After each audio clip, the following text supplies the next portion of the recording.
అవని అయితే లాయర్ దగ్గరికి వెళ్ళి శ్రీకర్ మీద అందరి మీద అయితే ఆస్తి రాపిచ్చి అక్షయ్ మాత్రం ఏం లేకుండా రాపించుకొని అయితే కాగితాలు తీసుకొని వస్తుంది.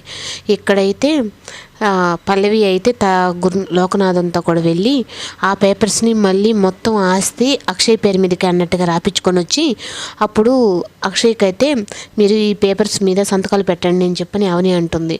అప్పుడు దేంటి ఇవి అంటే రేపు ఉదయం మీకు ఒక సర్ప్రైజ్ ఉంది, అప్పుడు దాకా నన్ను ఏమీ అడగద్దని చెప్పని ఆ పేపర్లు అయితే తీసుకొని వెళ్ళి దేవుడి దగ్గర అమ్మ నేను ఈ కుటుంబం మంచి కోసమే ఈ నిర్ణయం తీసుకున్నాను, ఇల్లు ఎప్పుడు సంతోషంగా ఉండాలని చెప్పని తన దేవుణ్ణి కోరుకుంటూ ఉంటే కానీ పల్లవి అయితే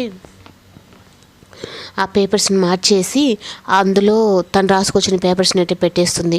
అప్పుడు ఇంకా అందరూ హాల్లో ఉన్నాక అప్పుడైతే మళ్ళీ ఆ పేపర్స్ తీసుకురాబో అని చెప్పనంటే ఆ పేపర్స్లో అసలు పేపర్లు అయితే మార్చేసి పల్లవి మొత్తం ఆశ శ్రీకర్కి అన్నట్టుగా మావి దగ్గర రాపిచ్చేసుకుందని చెప్పని మొత్తం అక్కడ ఒక కథనైతే నడిపిస్తుంది. పార్వతి ముందే అవని మీద కోపంతో ఉండడంతో నువ్వు నీలో ఎంత స్వార్థం ఉంటుంది అని నేను అనుకోలేదు అవని, అంత మంచిదానిలా ఉండి ఇలా చేస్తావు అనుకోలేదని చెప్పని అందరూ అంటారు.